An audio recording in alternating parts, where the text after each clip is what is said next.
the topic for today would be pharmacokinetics. Okay.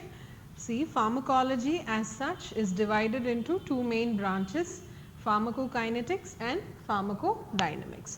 Now, let us try to understand what exactly is pharmacokinetics. Pharmacokinetics basically tells us what body does to drug, whereas pharmacodynamics will tell us what drug does to body.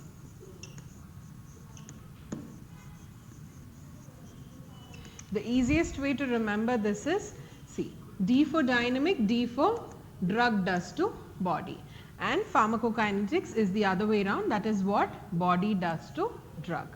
Okay.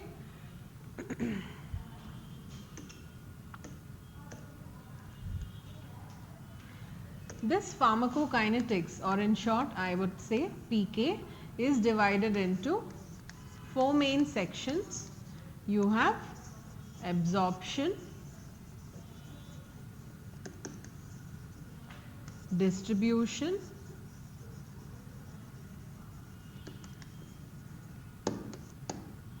metabolism, and excretion. So, the acronym for this would be ADME. So, pharmacokinetics is studied under four main headings: absorption, distribution, metabolism, excretion. Okay. So, now before getting into all this, let us try to understand one basic thing. On the x axis we have time, and on the y axis we have concentration of the drug. Okay. So, once we consume a drug, what will happen? Slowly the concentration of the drug increases. There is a point where the concentration of the drug is maximum, right? Once you consume a drug, the concentration of the drug slowly increases. At one particular time it reaches a highest concentration or the maximum concentration, and after maximum concentration there is no more maximum beyond that. See, maximum itself says it is the maximum concentration. So, once it has reached the maximum concentration, the concentration starts falling down as the drug is removed from the body, okay, as the drug moves towards excretion. Okay. So, now this point at which the drug reaches its maximum concentration is referred to as C max, and the time at which the maximum concentration is reached is referred to as T max. Is it clear? C max is the maximum concentration, and the time at which the maximum concentration is reached is T max. So, now how will you define half of maximum concentration? Is nothing but half of this value, which could be somewhere here. Okay. So, I call this C half. Yeah. The time of which half of the maximum concentration is reached is our T half. Now, this becomes a higher range, half of this would be somewhere here. So, that would be say C1 by 4, and the time at which that is T1 by 4. Yeah. C half is half of maximum concentration, and the time at which half of maximum concentration is reached is called as T half. Then now C half becomes the higher range, right? Half of C half will be C1 by 2 into 1 by 2, that is C1 by 4. So, the time at which half of this C half is reached is T1 by 4. So, whatever difference that you get, T max minus T half minus T1 by 4 is referred to as the half life of the drug. So, this continues till the drug is eliminated from our system. So, what they say is how many half lives is required for the drug to be completely eliminated from the system. An average of 5 half lives completely eliminates the drug from our body. Okay, you need to remember this. So, on an average 5 half-lives is required for the drug to be completely eliminated from our system. Is that okay? Yeah? So, this way, so now how many half-lives do we have here? 1 and 2. Then similarly you have C1 by 8, C1 by 16, T1 by 8, T1 by 16, and that way we get around an average of say 5 half-lives for a drug to be completely eliminated from our system. Okay? Whatever that you see under the curve here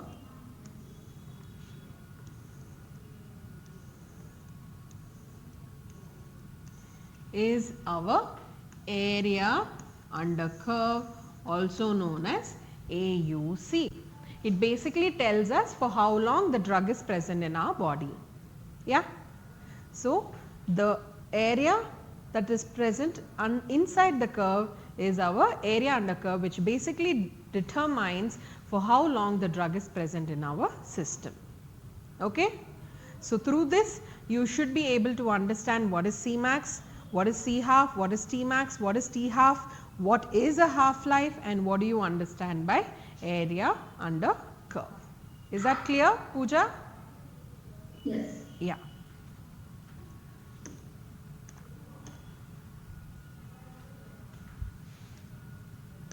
So, the first one, what is the first thing that we study under pharmacokinetics? First one is, yes, absorption.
So, what we see here is we have the gut, the liver. This is how the blood flows. Okay? From the liver it goes to the venous circulation. From the venous circulation, where does the impure blood go? It goes to the right side of the heart.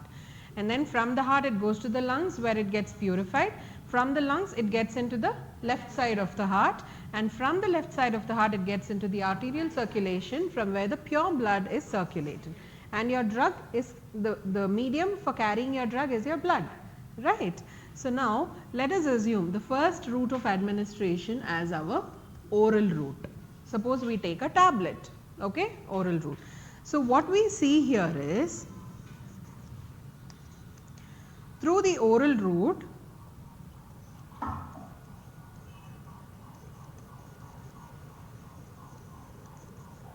this is how the drug follows its absorption, distribution, metabolism and finally excretion. This is the area under curve that we obtain when we take a drug through oral route, because through the oral route it first reaches the gut.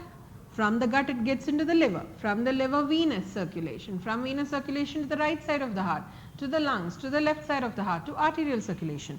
So, what you see here is it takes a very long time for the drug to actually reach its target tissues, right. So, that is the reason I have shown you a curve like this. If we consume a drug through the intravenous route, that is through IV injections, we will be directly injecting into the veins, right. Yeah. So, we do not have the question of gut and liver here, right. Liver is the main organ where the first pass metabolism takes place. It has certain enzymes which either converts the drug into an active form or makes it more water soluble, so that the next step is excretion, the drug is removed. So, we will be looking into it when we take up metabolism and excretion. So, now through the oral route, what are you seeing? It takes quite a long time for the drug to reach its target tissues. If we give the drug through the IV route, first it gets into the venous circulation. From the venous circulation, the right side of the heart to the lungs, left side of the heart, arterial and then the target tissues. So, what do you see? Through the venous circulation, that is intravenous route, it is relatively faster as compared to the oral route. Yes? Now, let us take, say for example, an inhalational route where we directly give the inhalation wherein the drug enters directly into the lungs. Now, it is even more faster as compared to the IV route. It just has to go to the left side of the heart, to the arterial circulation and then to the target tissue. So, what you see through the inhalational route is this. So, what you understand through this is, suppose you intend to get a maximum concentration of the drug within a very short period of time, you will go in for the inhalational route. Yeah? But if you want the drug to be absorbed gradually over a long period of time, you go in for an oral route. But intermediary, suppose imagine the patient is unconscious, how can you give it through oral route? You have to give an IV injection. Okay. It is slightly faster as compared to, not always you can give an inhalational drug, right. So, IV is the most preferred route for a faster relief. Yeah. Are you understanding this? See, but when you try to calculate the area under curve for all the three routes is equal, because maybe here the length is more, but the breadth is short. Here the length is short, but the breadth is more. So, ultimately it is length into breadth, right.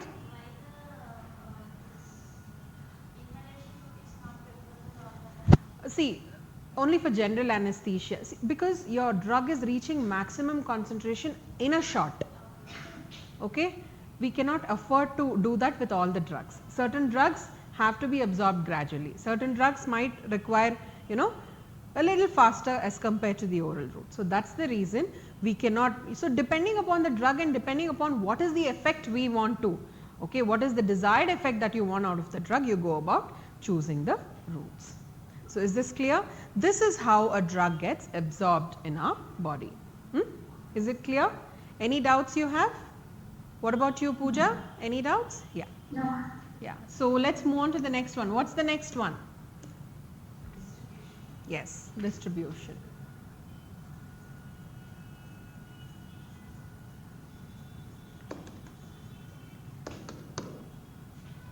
Yeah.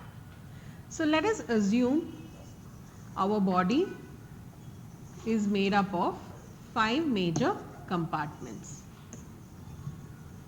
Okay. Let us call this compartment as blood.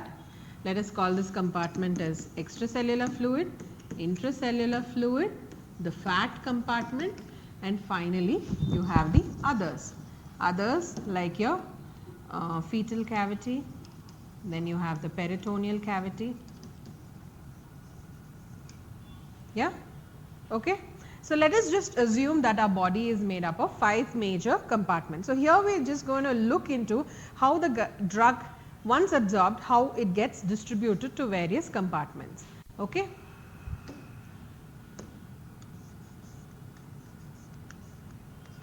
Now, each compartment will have certain binding molecules. Otherwise, it cannot retain the drug in that particular compartment. You need to have certain binding molecules which will help to absorb the drug and hold it in that particular compartment. Otherwise, it will just go, right. So, now for the blood it is albumin. So, albumin is a protein which helps to bind certain drugs. So, for each compartment we would have different binding molecules. Okay. Fine. So, now we inject a drug, it gets into the blood. Yeah.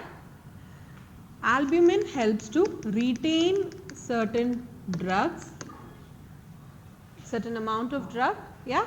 And this binding and unbinding will take place till there is an equilibrium between the free drug and the bound drug. Okay. Binding will happen till the binding molecules are present, right. If it is totally bound, then there will be some amount of drug left free. So, this will continue till there is free drug is equal to bound drug. Then it shifts to the next compartment. Again, here also this process will continue. This will continue till there is an equilibrium between all the compartments, because the drug has to get equally distributed to all the compartments in our body, right? Yes or no? Is it clear? This binding and unbinding will take place till there is an equilibrium maintained between all the 5 compartments. Yes, and this equilibrium is defined by Kc, which is our equilibrium constant.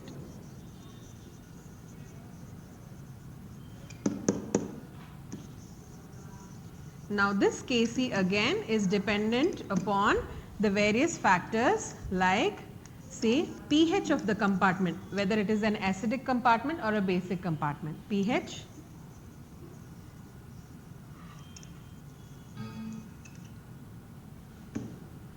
then you have permeability of barriers, how easily the compartments are allowing the drug to get into them, permeability of the barriers.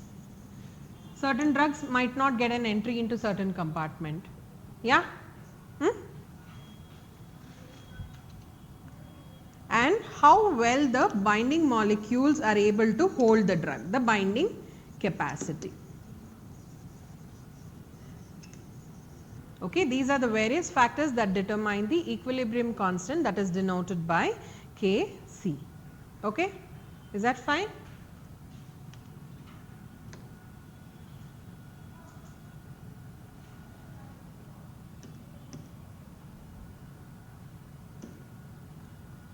Yeah.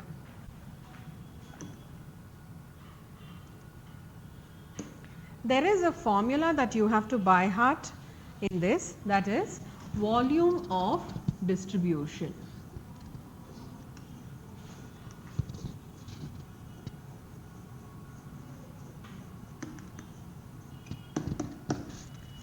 Volume of distribution, that is Vd is equal to total amount of drug in the body divided by concentration of drug in plasma. Okay. Volume of distribution Vd is equal to total amount of drug in the body divided by concentration of drug in plasma. Please by heart this.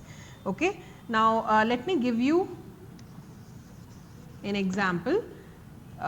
Say we already know that volume of distribution of a drug named morphine is 5 liters per kg body weight, and we have to achieve a plasma concentration of morphine at 3/70 milligrams per liter. We have Vd, we have plasma concentration that we have to achieve for this particular drug. So, to achieve this plasma concentration, what is the amount of drug? What is the total amount of drug that has to be given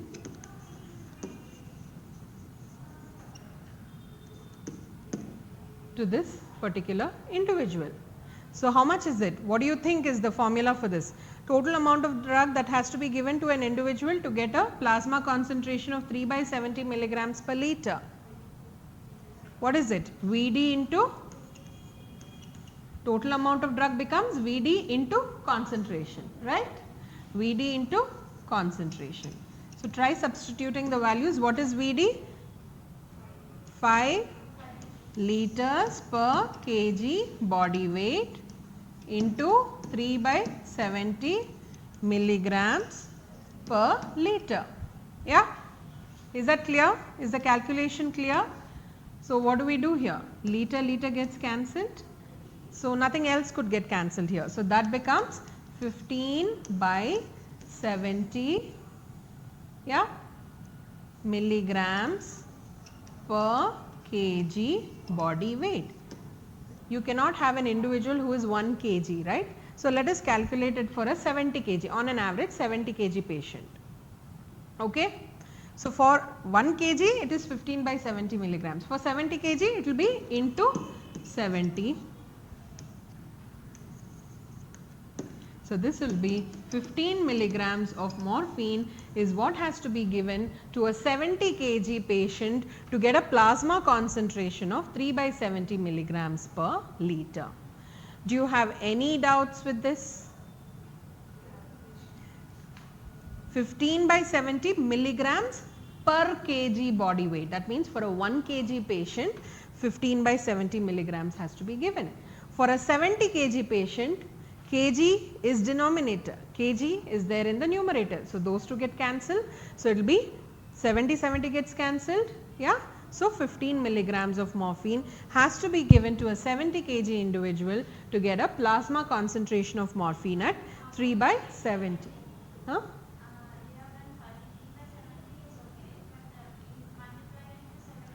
Because for 1 kg it is 15/70, for 70 kg it will be into 70. See, this is 15/70 mg per kg body weight. So, that means 1 kg. For a 70 kg patient you have to multiply it by 70, right?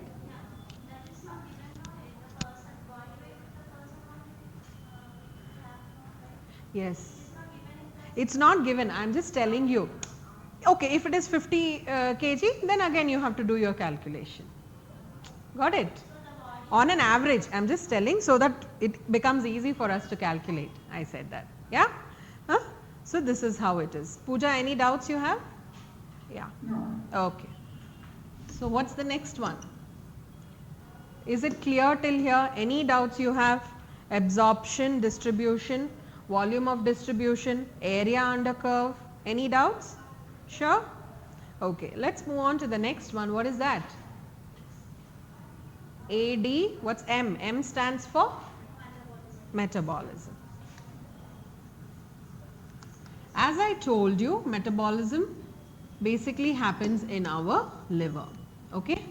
And this happens either to convert the drug into an active form of it or to make the drug more water soluble so that it can be easily removed from our body. So, now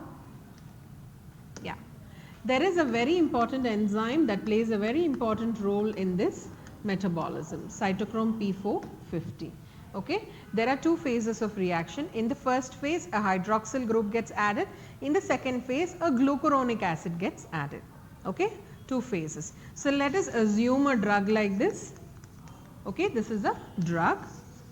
So, there are three things that could happen, either hydrolysis, oxidation or hydroxylation.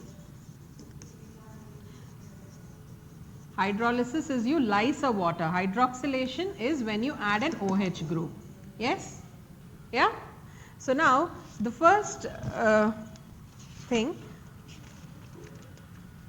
we have hydroxylation. We want to add a polar group. So, that is an OH group. Okay?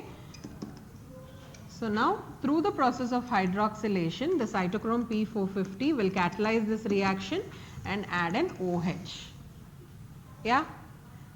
Now, this is a polar group, yes, OH. In the second phase, There is another enzyme UDP glucuronyl transferase. You just remember it as UDP-GT. Okay. This will help to add a glucuronic acid to this drug.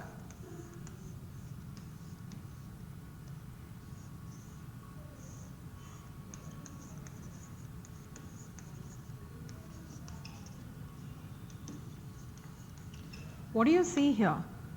You see that a lot more polar groups are added. Don't you think this is even more water soluble as compared to this? Yeah, because OH, OH, OH, you also have a COOH, right? From here the drug is pushed on to the kidney where it gets removed through the collecting tubule. Is that fine? Yeah. So, during the first phase cytochrome P450 catalyzes, it could be depending on the drug, the structure of the drug, it could be hydrolysis, oxidation or hydroxylation, it adds in a polar group.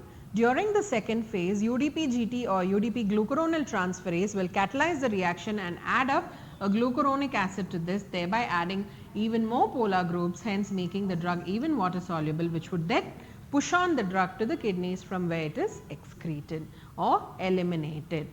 Yeah, is that fine?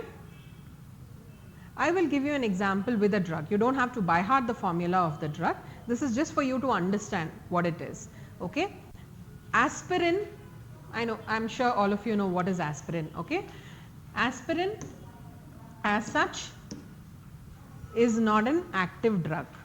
Okay, it has to be converted, it has to be metabolized into an active form, which is salicylic acid. Salicylic acid is a more active form of aspirin. So, now you do not have to by heart this formula. Okay.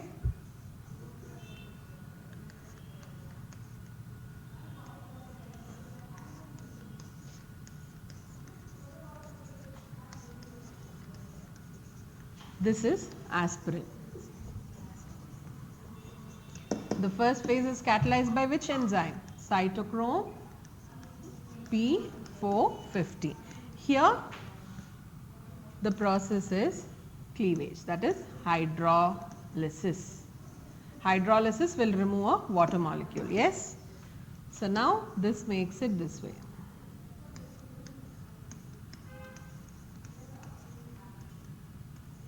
This is our salicylic acid.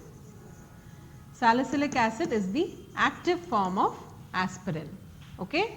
Once it finishes its work, it has to be removed. What is the next enzyme?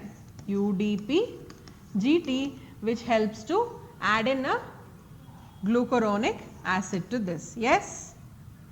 Yes or no?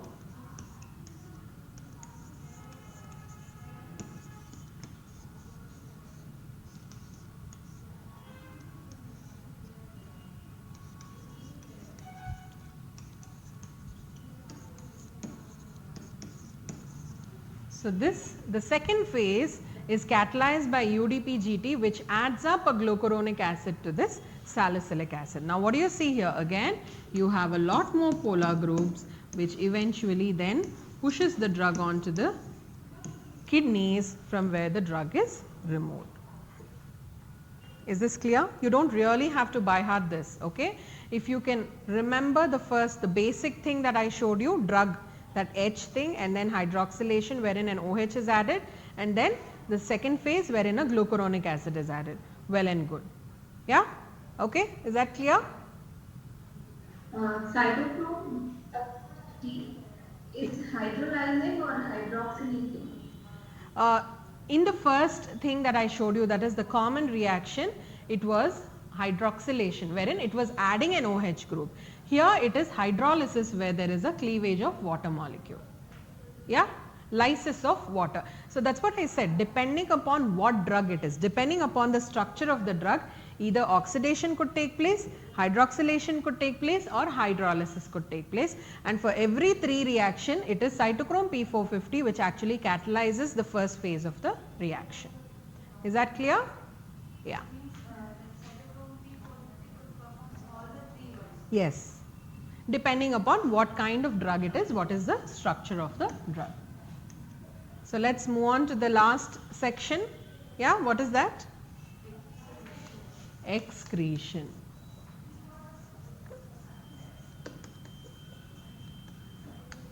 Yeah. See, an alcoholic, up to certain extent, he can stay stable, yeah, as he goes on drinking. But beyond, there would be a limit which if he crosses, he loses his control, right? Huh? I mean, all of us, I'm sure we would have watched in day-to-day lives as well as in many of the movies. But once he sleeps and gets up in the morning, he's quite stable. How is it? Yeah. So now what happens is, whenever you take a drug, okay, it could be alcohol, anything, there will be certain enzymes which will metabolize that amount of drug. Enzymes also will not be so many, okay, the amount of enzymes will be limited. Once all the enzymes are used up, there are no more enzymes free to metabolize the drug. That's when a hangover happens. The person loses his control. Throughout the night he has slept. That's when the enzymes are freed up and again they will metabolize, again it's eliminated, again they will metabolize. Yeah. So that's the reason an individual is back to his senses when he gets up in the morning or when there is a long gap. Okay. For any drug, could be alcohol or any drug, you need to have certain enzymes to actually metabolize the drug. Otherwise, the enzymes, once they get saturated, the drug starts building up in our body. Again, whatever the enzymes would have metabolized, they have to push it to the kidneys, become free, again they have to take up the unused drug, again metabolize them, push it to the kidney. So, this process continues till all the drug has been used up. Okay. Are you getting this point? No, any drug for that matter.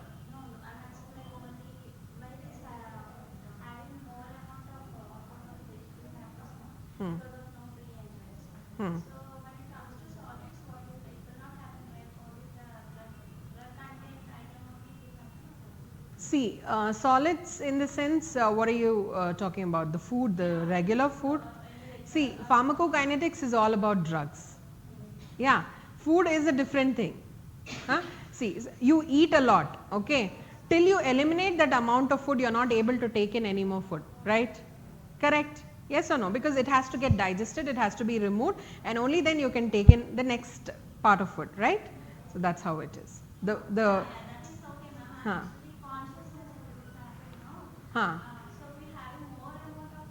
You lose your consciousness. I don't think so. I don't think any. See, alcohol is a drug. I mean, alcohol, yes. That is different and this is different. Okay. But ultimately, the funda is the same. Yeah. Okay, fine. So now, yeah, we have a drug. Okay. We have the enzyme which will metabolize the drug and send it to the kidney, from where it is eliminated. Yes, this I am sure all of you know, right? Yeah.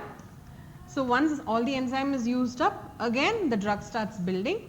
Yeah. So, now there are two things that we need to know here. One is the first order kinetics and the second one is our zero order kinetics. First order kinetics, the formula says that the rate of elimination of the drug is dependent on the plasma concentration of the drug, whereas zero order kinetics says that the rate of elimination is independent of the concentration of the drug. When we have a question of, you know, all the enzymes being used up, that's when the drug follows a zero order kinetics. But once the enzyme gets free to metabolize the remaining drug, that's when the zero order switches to the first order kinetics. Okay. This is the most important. This is first order kinetics, wherein the enzymes are freed and they are metabolizing the remaining drug. But when the enzymes get saturated, the drug follows a zero order kinetics. Is it fine? Yeah. In your presentations, there is a difference chart between the first order and zero order kinetics. Please learn it up by heart. It is the most important question which has always been asked in your test papers. Okay. Fine. Whereas, when you are having the drug in adequate quantities, then it is the first order kinetics that the drug follows, which says that the rate of elimination of the drug is directly proportional to the plasma concentration of the drug. Here, dA by dt is equal to minus K for a zero order kinetics, whereas for a first order kinetics dA by dt is equal to minus K into A. It is dependent, okay, it is directly proportional to the plasma concentration of the drug, whereas here we do not see any direct dependency. Okay. So, now I will show you how we get this minus sign. For any falling slope, it is a negative value. So, let us just say I want to find out the slope of this particular thing.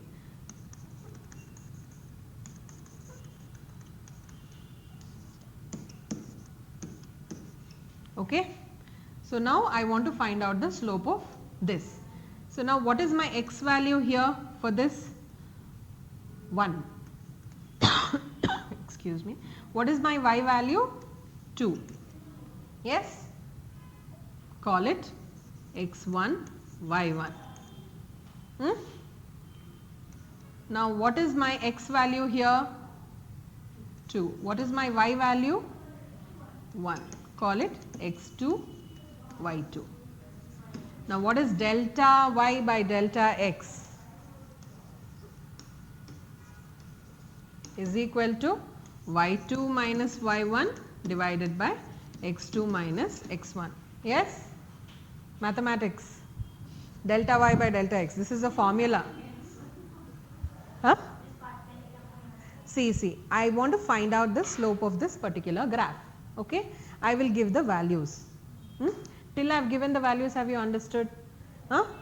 For this point, this particular point that you see here, the value of x is 1. The value of y is 2. So, that becomes x1 value, y1 value.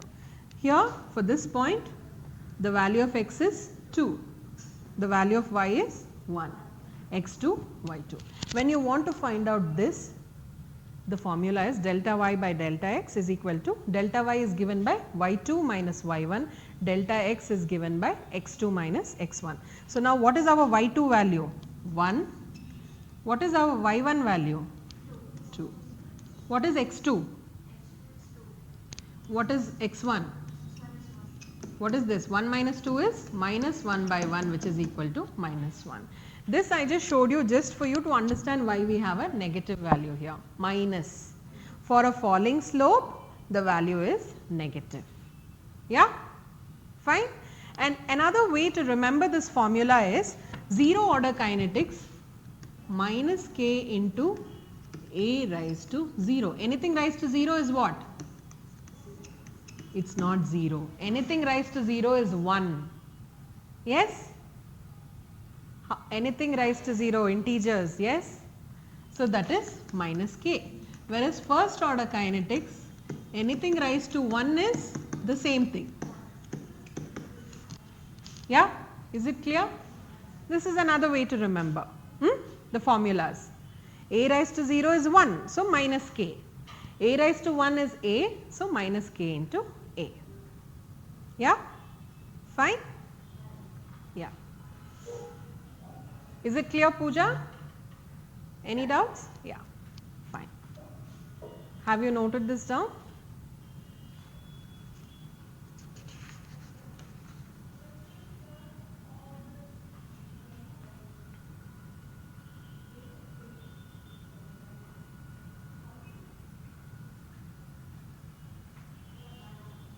Clear? Please learn up the differences between first order and zero order kinetics. I have been repeatedly telling, it is very important. It's there, or everything is there in your presentations. You can go through that. Yeah? So, now another one last formula that you have to remember is clearance.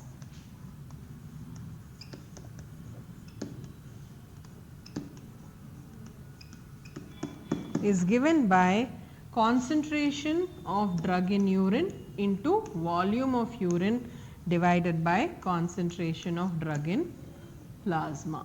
Very important.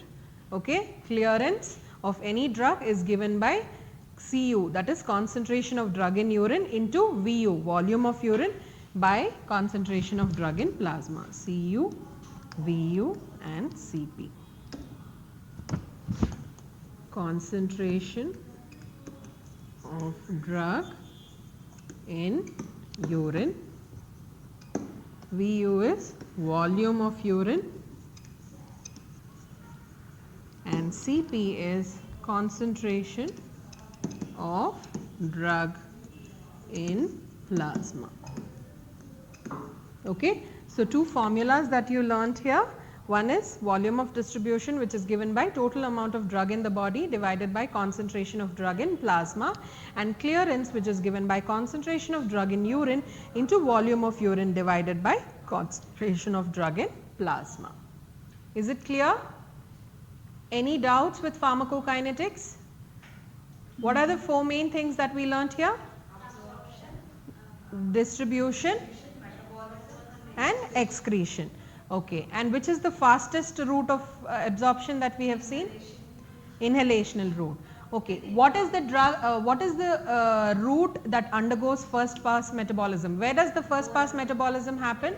In the liver. So, it's only the oral route, yes, which is most likely to undergo the first pass metabolism. Difference between first order and zero order kinetics. Okay. What is the first phase reaction catalyzed by, what is the enzyme that catalyzes the first phase of metabolism? Cytochrome P450. What are the three reactions that could happen? Yeah. Hydrolysis, oxidation and hydroxylation. What is the second phase catalyzed by? UDP-GT. What does it add? It adds up a glucuronic acid. So, is the entire thing clear? Pharmacokinetics as such? Sure. Area under curve, T half, C half, T max, C max, everything. Okay. Please write up. I am sure madam would have asked you to write a note on first pass metabolism. Very important, 5 marks question. Okay. Fine. Okay. So, Pooja, any doubts do you have? No. Sure. Yeah. Okay. Okay. Fine, Pooja. Thank you so much.